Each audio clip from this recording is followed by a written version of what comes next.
Alrighty everybody, welcome back to the OCD Illustrated channel. I am your host and my name is Katie and I live with OCD.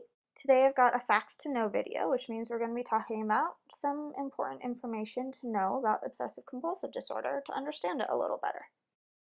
And the title of this video is Same Obsession, Different Compulsions. We're going to talk about how people with OCD who have a similar obsession can end up with really different looking compulsions based on it.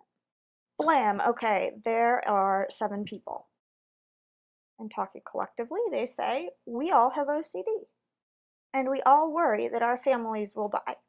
This is the obsession they're having. Nevertheless, despite sharing the same obsession, they're going to have different compulsions. Alright, so I'm just going to go around the circle. Person number 1. She's having obsessions about her family members dying. So she calls and texts them every time she has a worry thought and asks, "Are you alive?" and "Are you safe?" Her primary compulsion is seeking reassurance. Here's a different woman. Like I've already said, she is also concerned that the people she loves is going to die. And so her response is to check locks and electric switches and the stove and the oven, etc., so she can go to bed feeling that there won't be a robbery or a fire. Okay, so let's say that this is a man and he has some children. And the worst possible thing he can think of happening in the world would be for his kids to be injured or killed. He's thinking, since I'm a parent and responsible for my kids, I don't let them do anything unsafe. Trampolines, bikes, campfires, jungle gyms, walking alone, swimming, all forbidden activities because I want my kids to be safe and sound. This person's particular twist on the "my family might die" fear is that he's afraid they will be poisoned or get sick. So, washes anything and everything over and over and over so that they don't get sick or poisoned.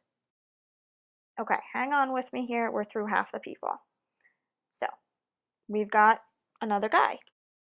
He uses prayers and ritualized statements to alleviate his fear. So he might pray over and over, "God, don't let them die, don't let them die, God."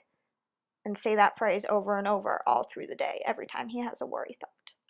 Okay, so I know that this is the little figure that I usually use for myself. I just want to let you know that this compulsion is not one that I actually did. Anyways, person who miraculously looks like Katie is afraid that her family members will die. She lessens her anxiety by doing everything in sets of 5, once for each person. She might say, "I can't explain why, but doing this will keep them safe." Okay, last but not least, we have this young man, and let's say that he's a kid, maybe in elementary school. He does lots of superstitious things. He knocks on wood, doesn't step on cracks, etc., and even has made up some of his own superstitious behavior. Perhaps not touching anything red because it reminds him of blood. So to recap, all these people have OCD and they all worry that their families will die.